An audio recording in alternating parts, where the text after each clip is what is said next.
അമ്മയുടെ പ്രത്യക്ഷീകരണത്തിന്റെ ഈ അനുഗ്രഹവേളയിൽ ഞങ്ങൾക്ക് സാധിച്ചു തരുവാൻ കനിയണമേ. ആമേൻ. വിശ്വാസ പ്രമാണം. സർവശക്തനായ പിതാവും ആകാശത്തിന്റെയും ഭൂമിയുടെയും സൃഷ്ടാവുമായ ദൈവത്തിൽ ഞാൻ വിശ്വസിക്കുന്നു. അവിടുത്തെ ഏകപുത്രനും ഞങ്ങളുടെ കർത്താവുമായ ഈശോ മിശിഹായിലും ഞാൻ വിശ്വസിക്കുന്നു. ഈ പുത്രൻ പരിശുദ്ധാത്മാവിനാൽ ഗർഭസ്ഥനായി കന്യകാമറിയത്തിൽ നിന്ന് പിറന്ന് പൊന്തിയോസ് പിലാത്തോസിന്റെ കാലത്ത് പീഡകൾ സഹിച്ച് കുരിശിൽ തറയ്ക്കപ്പെട്ട് മരിച്ച് അടക്കപ്പെട്ട് പാതാളങ്ങളിൽ ഇറങ്ങി മരിച്ചവരുടെ ഇടയിൽ നിന്ന് മൂന്നാം നാൾ ഉയർത്ത് സ്വർഗത്തിലേക്ക് എഴുന്നള്ളി സർവശക്തിയുള്ള പിതാവായ ദൈവത്തിന്റെ വലതുഭാഗത്തിരിക്കുന്നു.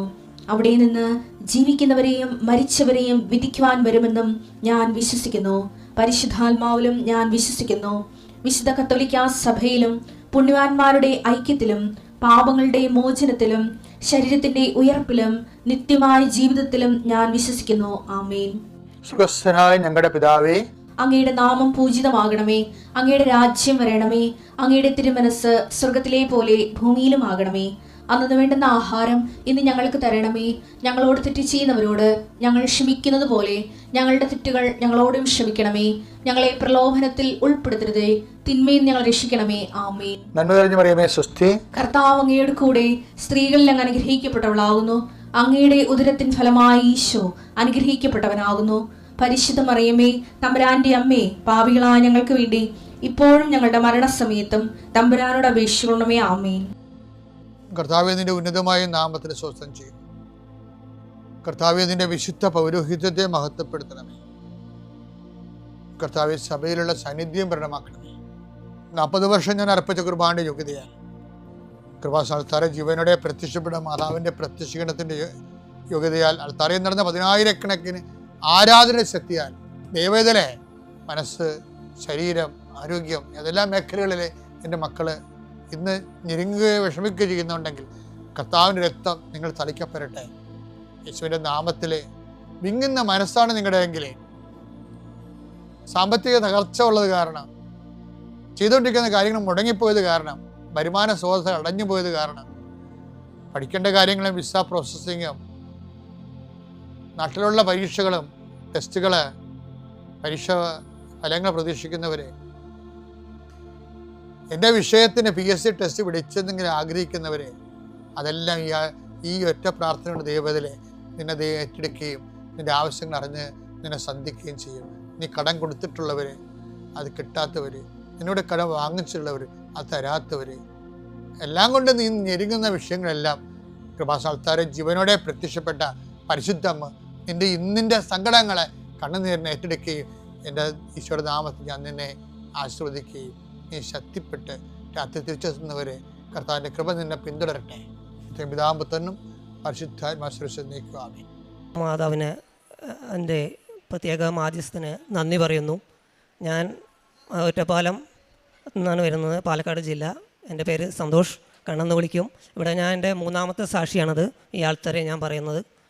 ദൈവം അനുവദിച്ച് എന്നെ ഈ 3ാമത്തെ പ്രാവശ്യം ഈ ആൾത്താരിൽ കയറ്റി നിർത്തിയതിന് പിതാവിനും പുത്രനും പരിശുദ്ധാത്മാവിനും നന്ദി, ആരാധന, സ്തുതി, പുകഴ്ച. അതുപോലെ മാതാവിൻ്റെ പ്രത്യേക മാധ്യസ്ഥന് നന്ദി അർപ്പിക്കുന്നു. ഞാൻ 2024 വരെ, ഞാൻ 2020 ഈ പുണ്യഭൂമിയിൽ ആദ്യം എത്തുന്നത്. 2024 വരെയുള്ള സാക്ഷ്യങ്ങൾ ഞാൻ പറഞ്ഞതാണ്. അപ്പോൾ 2024 ശേഷമുള്ള സാക്ഷ്യങ്ങളാണ് ഇനി ഇവിടെ പറയുന്നത്. ഞാൻ ഇവിടെ 2020 വന്നതിന് ശേഷം ലൗകിക കാര്യങ്ങളെല്ലാം ഒരുപാട് ഉപേക്ഷിച്ചു എന്ന് പറയാം. ഒരുപാട് ആഗ്രഹങ്ങളുണ്ടായിരുന്നു, വിദേശത്ത് പോകണമെന്നും പിന്നെ ലൗകികമായിട്ടുള്ള കുറേ ആഗ്രഹങ്ങളൊക്കെ ഉണ്ടായിരുന്നു. ഉടമ്പടിയിൽ എത്തിയപ്പോൾ നമുക്കതെല്ലാം മനസ്സിലായി.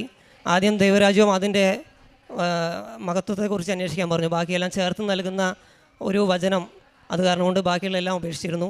2024 ചെറിയൊരു സാമ്പത്തിക പ്രതിസന്ധികൾ വരും, കുറച്ച് പേർക്ക് പൈസ കൊടുക്കേണ്ട ആവശ്യങ്ങളൊക്കെ വന്നപ്പോൾ വീണ്ടും പുറത്തേക്ക് പോകാനുള്ള ഒരാവശ്യം വന്നു. അപ്പോൾ അതുകൊണ്ട് തന്നെ ഒരുപാട് പേരെ, സുഹൃത്തുക്കളെയും അറിയാവുന്നവരെയൊക്കെ സമീപിച്ചു. എല്ലാവരും കൈമലത്തി, അവർക്കെല്ലാം സഹായിക്കാൻ കഴിയാത്തൊരവസ്ഥ വന്നു. അത് സത്യം പറഞ്ഞാൽ ദൈവം 2020 ഈശോയുടെ മുന്നിൽ മുട്ടുകുത്തിയതിന് ശേഷം വേറെ ആളുടെ മുന്നിലും മുട്ടുകുത്താനുള്ള ഒരു അവസരം ഈശോ വരുത്തിയിട്ടില്ല. അതാണ് എൻ്റെ ജീവിതത്തിലെ ഏറ്റവും വലിയൊരു കാര്യം. 2024 ഇതുപോലെ ഒരു ലുലുവിൻ്റെ ഇൻ്റർവ്യൂ വന്നു. അപ്പോൾ ഞാൻ കോഴ്സൊന്നും പഠിച്ച ഒരാളല്ല, അതുകൊണ്ട് എനിക്ക് സർട്ടിഫിക്കറ്റ് ഒന്നുമില്ല, ബേക്കറി ഫീൽഡാണ്. അപ്പോൾ ഞാൻ അത് ആലപ്പുഴ വെച്ചാണ് എൻ്റെ ഇൻ്റർവ്യൂ ഉണ്ടായിരുന്നത്. ഈ ലുലുവിൻ്റെ ഇൻ്റർവ്യൂ ഒരിക്കലും ആലപ്പുഴ വെച്ച് നടന്നിട്ടുണ്ടായിരുന്നില്ല. ആദ്യമായിട്ടാണ് ആലപ്പുഴ വെച്ച് നടന്നത്. അപ്പോൾ ഞാൻ ഇവിടെ വന്ന് അമ്മയുടെ അടുത്ത് വന്ന് പ്രാർത്ഥിച്ചതിന് ശേഷം, ഈശോയുടെ അടുത്ത് വന്നിട്ട് ശേഷം ഞാൻ ഈ ഇൻ്റർവ്യൂവിൽ പങ്കെടുത്തത്. കിട്ടുമെന്നൊന്നും ഒരു പ്രതീക്ഷ ഉണ്ടായിരുന്നില്ല. ദൈവത്തിൻ്റെ കൃപയാൽ ഇൻ്റർവ്യൂ പാസ്സായി. അതുപോലെ തന്നെ ട്രയൽ വന്ന സമയത്തും ഞാൻ ചെയ്ത ജോലിയും ഇതും തമ്മിൽ ഒരുപാട് വ്യത്യാസം ഉണ്ടായിരുന്നു. അവിടെ ഞാൻ ഉടമ്പടി ഉപ്പും നേർച്ച വസ്തുക്കളും ഉപയോഗിച്ചാണ് ട്രയൽ ചെയ്തത്. ട്രയലൊക്കെ എന്താ ചെയ്തത് എനിക്ക് തന്നെ അറിയാവുന്നതെല്ലാം കോളായിരുന്നു. പക്ഷേ പ്രസൻ്റ്ലി അതെല്ലാം വന്നപ്പോൾ വളരെ ഭംഗിയാവും ചെയ്തു. ഞാൻ ട്രയൽ പാസ്സായി. അതുപോലെ തന്നെ നിനക്ക് മുമ്പ് ഞാൻ എൻ്റെ ദൂതനെ അയക്കുമെന്ന് പറഞ്ഞ പോലെ ആ ട്രയലിന് പോയപ്പോൾ അവിടെ ആ സെക്ഷനിലുള്ള മാനേജർ അതിന് മുൻപേ എൻ്റെ CV അയാളുടെ കയ്യിൽ കിട്ടിയിട്ടുണ്ടായിരുന്നു. അയാളുടെ പരിചയവും ദൈവം നമുക്ക് വേണ്ടി ഒരാളെ ഒരുക്കുക എന്ന് പറഞ്ഞ പോലെ എല്ലാ സൗകര്യങ്ങളും എനിക്ക് ഒരുക്കി തന്നുകൊണ്ട് ഞാൻ ആ ട്രയൽ പാസ്സായി. പിന്നെ എന്താ നടന്നതെന്ന് എനിക്കൊന്നും ഒരു ഓർമ്മയില്ല സത്യം പറഞ്ഞു കഴിഞ്ഞാൽ. പിന്നെ എല്ലാ കാര്യങ്ങളും സ്പീഡായിരുന്നു. ഞാൻ ഇവിടുന്ന് പോകുന്ന സമയത്ത് ഞാൻ ഓരോ പ്രാവശ്യവും ഇവിടെ മെഡിക്കൽ എടുക്കുകയാണെന്ന് വെച്ചാലും ഇതിൻ്റെ ഓരോ കാര്യങ്ങൾ നടക്കുമ്പോഴും ഞാൻ ഇവിടെ വന്ന് പ്രാർത്ഥിച്ചിട്ടാണ് ഓരോ തീരുമാനങ്ങൾ എടുത്തിട്ടുള്ളത്. ഞാൻ ഇവിടെ വന്ന് ലാസ്റ്റ് ടിക്കറ്റായി വന്നപ്പോഴും ഞാൻ അച്ഛനെ കാണും, അതിന് മുന്നേ അച്ഛനെ കാണുകയൊക്കെ ചെയ്തു. വേറൊരു അച്ഛനുണ്ടായിരുന്നു. അപ്പോൾ ആ സമയത്ത് ഞാൻ ചോദിച്ചു, ഇത് ദൈവഹിതമാണോ, ദൈവത്തിൻ്റെ ഇഷ്ടത്തിനനുസരിച്ചാണോ ഞാൻ പോകുന്നത്? അല്ലാന്ന് പറഞ്ഞ് ഞാൻ ഇപ്പോൾ ഈ നിമിഷം ഞാൻ ഈ ജോലി ഉപേക്ഷിക്കുന്നു പറഞ്ഞു. അങ്ങനത്തെ ഒരു തീരുമാനം എടുത്തില്ല ഞാൻ ഉണ്ടായിരുന്നു. പിന്നെ ഞാൻ ഒരു അക്രിസ്ത്യാനിയാണ് എങ്കിലും ഞാൻ എല്ലാ കുർബാനയിലും പങ്കെടുക്കുന്ന ആളാണ്. ഞാൻ എല്ലാ ആഴ്ചകളും ഞായറാഴ്ച കുർബാനയ്ക്ക് പോയിരുന്നു. അപ്പോൾ എനിക്ക് അങ്ങോട്ട് പോകുമ്പോഴുള്ള ഒരു വിഷമം എന്താണെന്ന് പറഞ്ഞാൽ എനിക്ക് പള്ളി വേണം, എനിക്ക് പള്ളിയിലേക്ക് പോകാനുള്ള സംവിധാനം ഉണ്ടാവണം. അപ്പോൾ അതൊരു വലിയൊരു വിഷമമായിരുന്നു. അപ്പോൾ ഞാൻ അച്ഛനോട് ചോദിച്ചാൽ അച്ഛൻ എനിക്ക് അങ്ങനെ ഒരു സാഹചര്യം ഉണ്ടാവുമെന്ന് ചോദിച്ചാൽ അച്ഛൻ പറഞ്ഞു അതെന്തായാലും തീർച്ചയായിട്ടും ഉണ്ടാവും പറഞ്ഞു. ഞാൻ അവിടെ ഒമാനിലെത്തി, ലുലുവിലായിരുന്നു. പക്ഷേ ഞാൻ അവിടെ ചെന്നപ്പോൾ not by but by the grace എന്ന് അച്ഛൻ പറയുന്ന സത്യം പറഞ്ഞാൽ എൻ്റെ ജീവിതത്തിൽ ഞാൻ അനുഭവിച്ച ആളാണ്. അതായത് ഞാനൊരു 10 വർഷം ജോലി ചെയ്ത ഒരു കാരണം കൊണ്ട് തന്നെ എൻ്റെ കഴിവിൽ ഞാൻ ഒന്ന് പ്രതീക്ഷിച്ചിരുന്നു. പക്ഷേ എൻ്റെ കഴിവൊന്നും പറ്റാതെ 0 മെറിറ്റിലേക്ക് പോയി.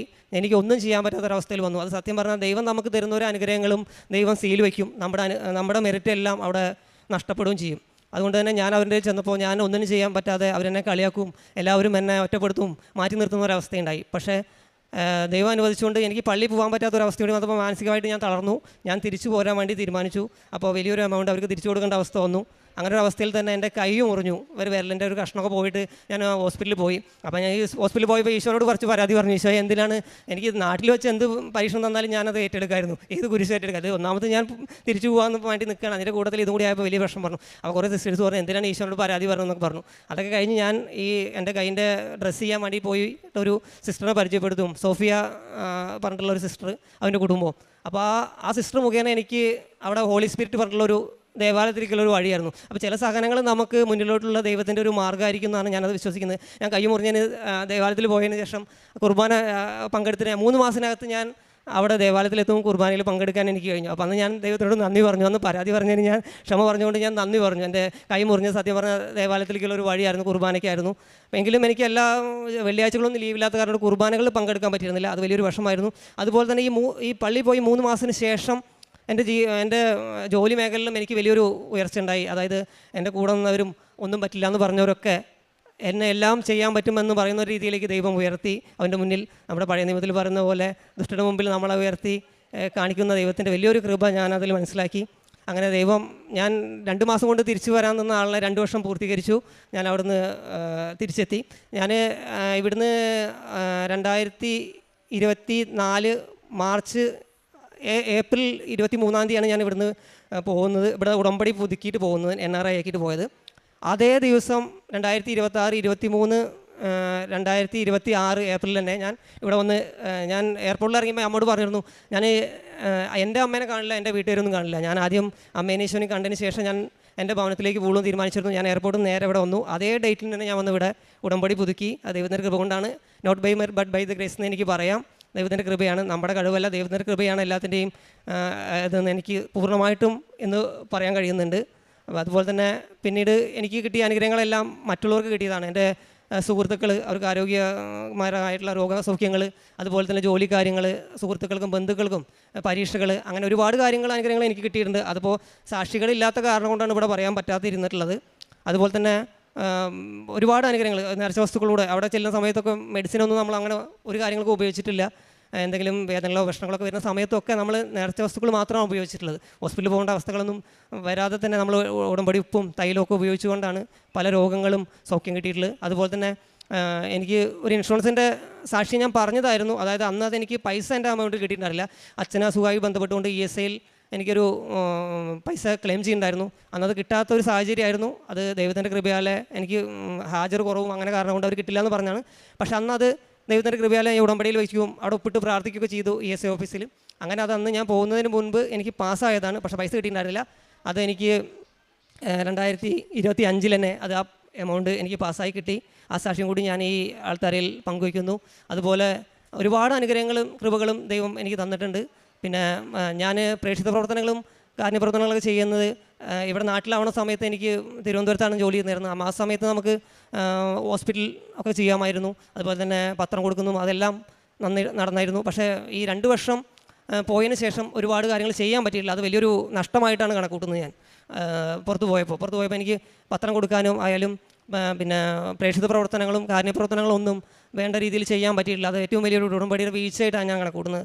അപ്പോൾ ഞാൻ സത്യം പറഞ്ഞാൽ ആ ജോലി ഉപേക്ഷിച്ചിട്ടാണ് ഞാൻ പോകുന്നത്. അതിന് നമ്മുടെ മാർക്കോസിൻ്റെ സുവിശേഷം 8-ാം അധ്യായം 36-37 തിരുവചനങ്ങളാണ് എപ്പോഴും എൻ്റെ മനസ്സിലേക്ക് ഓടി വരാറുള്ളത്. ഒരുവൻ ലോകം മുഴുവൻ നേടിയാലും സ്വന്തം ആത്മാവ് നഷ്ടപ്പെടുത്തിയാൽ എന്താണ് പ്രയോജനം? മനുഷ്യൻ തൻ്റെ ആത്മാവിന് പകരമായിട്ട് എന്ത് കൊടുക്കും? ഈ ഒരു ചോദ്യം എപ്പോഴും ചോദിക്കാറുണ്ട്. അത് കാരണം കൊണ്ട് തന്നെ ഞാൻ എൻ്റെ ജോലി ഉപേക്ഷിച്ച് ഞാൻ വന്നു. എനിക്കിപ്പോൾ കുർബാനകളെല്ലാം പങ്കെടുക്കാൻ പറ്റുന്നുണ്ട്. ഞാനിപ്പോൾ ഇവിടെ നാട്ടിൽ വന്ന സമയത്തും ജോലി വലിയൊരു പ്രശ്നമായിരുന്നു. ഞാൻ എൻ്റെ മുന്നിലൊരു ജോലി കാണാണ്ട് ഞാൻ ഇറങ്ങിപ്പോകുന്നത്. സത്യം പറഞ്ഞു കഴിഞ്ഞാൽ ഞാൻ ഒരു ധൈര്യത്തിൽ, ഈശോയുടെയും അമ്മയുടെയും ഒരു ധൈര്യത്തിൽ തന്നെയാണ് ഞാൻ അവിടെ നിന്ന് ജോലി ഉപേക്ഷിച്ച് പോകുന്നത്. പക്ഷേ ദൈവം നമ്മുടെ കൂടെ ഉണ്ട്. നമ്മൾ ദൈവത്തിൻ്റെ കൂടെ യാത്ര ചെയ്യാൻ തീരുമാനിക്കുന്നതെങ്കിൽ ദൈവം നമുക്ക് വേണ്ടി എല്ലാ വഴികളും ഒരുക്കും. ഇപ്പോൾ എനിക്ക് ദൈവത്തിൻ്റെ കൃപയാൽ തന്നെ ഒരു ജോലി കൂടി ലഭിച്ചു. അതും ഞാൻ മുൻപ് ജോലി ചെയ്യുന്ന ഒരു സ്കൂളിലായിരുന്നു. അതിൻ്റെ ഒരു ബ്രാഞ്ച് കൊച്ചിയിൽ തുറന്നിട്ടുണ്ടായിരുന്നു. അപ്പോൾ അവരെന്നെ ഒരു ദിവസം ഇൻ്റർവ്യൂവിന് വരാൻ പറഞ്ഞു. അപ്പോൾ ഞാൻ നാട്ടിൽ നിന്ന്, പാലക്കാടാണ് എൻ്റെ ജില്ല, അപ്പോൾ ഞാൻ നാട്ടിൽ നിന്ന് മാറി നിൽക്കുന്നില്ല എന്ന് തീരുമാനിച്ചതാണ്. എങ്കിലും ഞാനൊന്ന് വെറുതെ ഇൻ്റർവ്യൂവിന് പോയതാണ്. ആ സമയത്ത് ആ ഇൻ്റർവ്യൂവിന് പോയപ്പോൾ ഞാനും പ്രാർത്ഥിച്ചിരുന്നു. ഞാൻ നാട്ടിൽ ജോലി ചെയ്യാന്ന് വെച്ചാൽ എനിക്ക് ഞായറാഴ്ച കുർബാന മുടക്കിയിട്ടുള്ള ഒരു കാര്യങ്ങൾക്ക് ഞാൻ പോകില്ലാന്ന് തീരുമാനിച്ചു. അങ്ങനെ ജോലി വേണ്ടാന്ന് തീരുമാനിച്ചിരുന്നു. പക്ഷേ ഞാൻ ഇൻ്റർവ്യൂവിന് പോയിട്ട് ആദ്യമായിട്ട് പോവുകയാണ് ഈ സ്ഥലത്തേക്ക്. അവിടെ ചെന്ന് കഴിഞ്ഞപ്പോൾ ആ സ്കൂളിൻ്റെ തൊട്ട് മുന്നിൽ മാതാവിൻ്റെ ഒരു കുരിശടി കണ്ടത്. അപ്പോൾ ഞാൻ വലിയൊരു സന്തോഷമായി. എനിക്ക് നമുക്ക് എന്തെങ്കിലും പ്രശ്നം വരുമ്പോൾ ഓടിച്ചെല്ലാനൊരു സ്ഥലമുണ്ട്. വേറെ ആരോട് പരാതി പറഞ്ഞിട്ടും കാര്യമില്ലല്ലോ, ദൈവത്തിനോട് പരാതി പറഞ്ഞിട്ടല്ലേ കാര്യമുള്ളൂ നമുക്ക് വിഷമങ്ങളും. അപ്പോൾ അത് വലിയൊരു ആശ്വാസമായി. അത് കഴിഞ്ഞ് ഞാൻ തിരിഞ്ഞു നോക്കിയപ്പോൾ ഒരു ബോർഡ് കണ്ടു, സെൻറ്റ് സെബാസ്റ്റ്യൻ ചർച്ച് 350 മീറ്റർ. അപ്പോൾ അതിലേറെ വലിയ സന്തോഷമായി കുർബാനയ്ക്ക് പോകുക. അപ്പോൾ ഞാൻ ഇൻ്റർവ്യൂവിന് പോയില്ല, നേരെ പള്ളിയിലേക്ക് പോയിട്ട് അവിടെ കുർബാന എപ്പോഴാണെന്ന് നോക്കി. അപ്പോൾ നോക്കിയപ്പോൾ ഒരു 6-6:30 മണിക്ക് കുർബാനയാണ്. അപ്പോൾ വലിയ സന്തോഷമായി. ഞാനവിടെ ചെന്നു. എൻ്റെ ആദ്യത്തെ ആഴ്ച തന്നെ ഞാൻ അവിടെ കുർബാനയിൽ പങ്കെടുത്തു. അതിനേക്കാൾ അപ്പുറത്ത് എനിക്ക് നഷ്ടപ്പെട്ട കുർബാനകൾക്ക് പകരം അവിടെ തന്നെ ഈ മദ്യവിരോധിത ആയിട്ടുള്ള ആൾക്കാരനെ പാർപ്പിക്കുന്ന ഒരു ധ്യാനകേന്ദ്രം പോലെ സ്ഥലമുണ്ട്. അവിടെ തന്നെ പൂക്കാട്ടുപടി ആലുവയാണ്. അപ്പോൾ അവിടെ തന്നെ വൈകുന്നേരത്ത് 5 മണിക്കും കുർബാനയുണ്ട്. അപ്പോൾ ഒരു ദിവസം തന്നെ 2 കുർബാനയ്ക്ക് കൂടാൻ പറ്റും. അപ്പോൾ നഷ്ടപ്പെട്ട കുർബാനകളെല്ലാം തിരിച്ചെടുക്കാനുള്ള സംവിധാനം കൂടി ദൈവം ഒരുക്കി തന്നു. അത് വലിയൊരു ജീവിതത്തിൻ്റെ വലിയൊരു അനുഗ്രഹമാണ് ആയിട്ട് തന്നെ കണക്കൂട്ടുന്നു. പ്രേക്ഷിത പ്രവർത്തനം കാരുണ്യപ്രവർത്തനങ്ങളും പറഞ്ഞു കഴിഞ്ഞാൽ ഞാൻ നാട്ടിലാകുമ്പോൾ രോഗികൾക്ക് ഞാൻ ഗവൺമെൻറ് ഹോസ്പിറ്റലാണ് ചെയ്തിരുന്നത്. തിരുവനന്തപുരത്ത് ആറ്റിങ്ങൽ ചെറിയൻകീഴ്. അവിടെ ഒരുപാട് രോഗികളെ കാണും, ഒരുപാട് പേർക്ക് പ്രാർത്ഥിക്കാൻ, ഒരുപാട് പേരുടെ ജീവിതങ്ങളിലൂടെ കടന്നു പോകാനും ദൈവം നമ്മൾ ഒരുപാട് പഠിപ്പിച്ച് ഒരുപാട് ജീവിതങ്ങളിലൂടെ കടത്തി വിട്ടിട്ടുണ്ട്. അതുപോലെ തന്നെ പ്രേക്ഷിത പ്രവർത്തനങ്ങൾ ഞാൻ ചെയ്യാറില്ല. ഏറ്റവും കൂടുതലും യൂത്തിനാണ് ഞാൻ പത്രങ്ങൾ കൊടുക്കാറുള്ളത്. ഞാൻ ഒരു സ്കൂൾ പഠിക്കുന്ന കുട്ടികൾക്കാണ് ഏറ്റവും കൊടുക്കാറുള്ളത്. അത് കാര്യം തന്നെ ഈശോ സ്വർഗ്ഗരാജ്യം സമീപിച്ചിരിക്കുന്നു, എല്ലാവരും മാനസാന്തരപ്പെട്ട് സുവിശേഷത്തിൽ വിശ്വസിക്കാൻ ആഹ്വാനം ചെയ്തില്ലേ, അത് ഇന്ന് നടന്നുകൊണ്ടിരിക്കുന്നുണ്ട്. നമ്മുടെ പുതിയ തലമുറകളാണ് ഈശോനെ അറിയേണ്ടത്. ഈശോൻ്റെ സ്നേഹം മനസ്സിലാക്കി കഴിഞ്ഞാൽ തെറ്റ് ചെയ്യാൻ പറ്റില്ല. ഒരു വിശുദ്ധമായിട്ടുള്ളൊരു ജീവിതം നയിക്കാൻ നമുക്ക് കഴിയും. അപ്പോൾ പുതിയ തലമുറ, ഇന്നത്തെ തലമുറ അറിയാം, തിന്മ കാണാതിരിക്കാൻ കണ്ണുകളടയ്ക്കുന്നവൻ ഉന്നതങ്ങളിൽ വസിക്കും എന്ന് പറഞ്ഞൊരു വചനമുണ്ട്. സത്യം പറഞ്ഞാൽ തിന്മ കാണാതെ നമ്മൾ മുന്നിലേക്ക് ഇറങ്ങാൻ പറ്റാത്തൊരവസ്ഥയാണ് ഇന്നത്തെ കാലഘട്ടം. അപ്പോൾ ആ കാലഘട്ടത്തിൽ നമുക്ക് ഈശോനെ പങ്കുവെച്ച്, ഈശോനെ ഈ പുതിയ തലമുറയ്ക്ക് പങ്കുവയ്ക്കുമ്പോൾ അവർക്ക് ഈശോനെ അറിയാൻ കഴിഞ്ഞു കഴിഞ്ഞാൽ തീർച്ചയായിട്ടും ഈശോ പറഞ്ഞ ആ സ്വർഗ്ഗരാജ്യം ഇവിടെ തന്നെ ഭൂമിയിൽ നമുക്ക് ഉണ്ടാക്കാൻ പറ്റും. അതുപോലെ തന്നെ ഉടമ്പടിയെക്കുറിച്ച് പറയുമ്പോൾ, പലപ്പോഴും ഉടമ്പടിയെക്കുറിച്ച് പറയുമ്പോൾ എനിക്ക് ഇപ്പോൾ ഉടമ്പടിയെക്കുറിച്ച് പറയുകയാണെന്ന് വെച്ചാൽ പരിശുദ്ധ മാതാവിൻ്റെ കൈ പിടിച്ച് ഈശോ നടന്ന വഴികളിലൂടെ നടന്ന് പിതാവിൻ്റെ ഭവനത്തിലേക്കുള്ള ഒരു യാത്രയാണ് നമ്മുടെ ഉടമ്പടി ജീവിതം. അതാണ് ഉടമ്പടി ജീവിതം നമ്മളെ മാറ്റിമറിക്കും. നമ്മളിപ്പോൾ അക്രിസ്ത്യാനികളെന്നില്ല നമ്മുടെ ഈ കൃപാസനത്തിൽ. സത്യം പറഞ്ഞപ്പോൾ പലപ്പോഴും മതം മാറ്റില്ലോ അങ്ങനെ ഒരു സംഭവങ്ങളില്ല. ഞാൻ ഇപ്പോൾ 2020 തൊട്ട് ഇവിടെ വരുന്ന ആളാണ്. എന്നോട് ഒരാളും മതം പറഞ്ഞിട്ടില്ല. ഈശോനെ വിശ്വസിക്കുക, പ്രാർത്ഥിക്കുക, ഈശോനെ അടിയുറച്ച് വിശ്വസിക്കുക, വിശ്വസ്തയോടുകൂടി ഈശോയുടെ കൂടെ യാത്ര ചെയ്യുമ്പോൾ ഈശോ ആരെയും കൈവിടില്ല. നമുക്ക് നമ്മളെ 10 കുഷ്ഠരോഗികളൊക്കെ തന്നെ നമ്മൾ ഉപമകൾ എടുക്കുമ്പോൾ നമുക്കറിയാം, 10 കുഷ്ഠരോഗികൾ വന്ന് ഈശോട് അപേക്ഷിക്കുമ്പോൾ ഈശോ അവരെല്ലാവരും സൗഖ്യപ്പെടുന്നുണ്ട്. ഈശോ അവർ പോകുന്ന വഴിയിൽ അവർ സൗഖ്യപ്പെടുന്നുണ്ട്. അപ്പോൾ അതിലൊരാൾ മാത്രം വന്ന് ഈശോയോട് സൗഖ്യപ്പെട്ടിട്ട് നന്ദി പറയുന്നത്. അപ്പോൾ അതുപോലെ ഞാൻ എല്ലാ സാക്ഷ്യങ്ങളും ഞാൻ ഇവിടെ പറയാറുണ്ട്. നമ്മളിപ്പോൾ സാക്ഷ്യം പറയാതിരിക്കുമ്പോൾ നമ്മൾ ആ 9 കുഷ്ഠരോഗികളുടെ ഉൾപ്പെടും.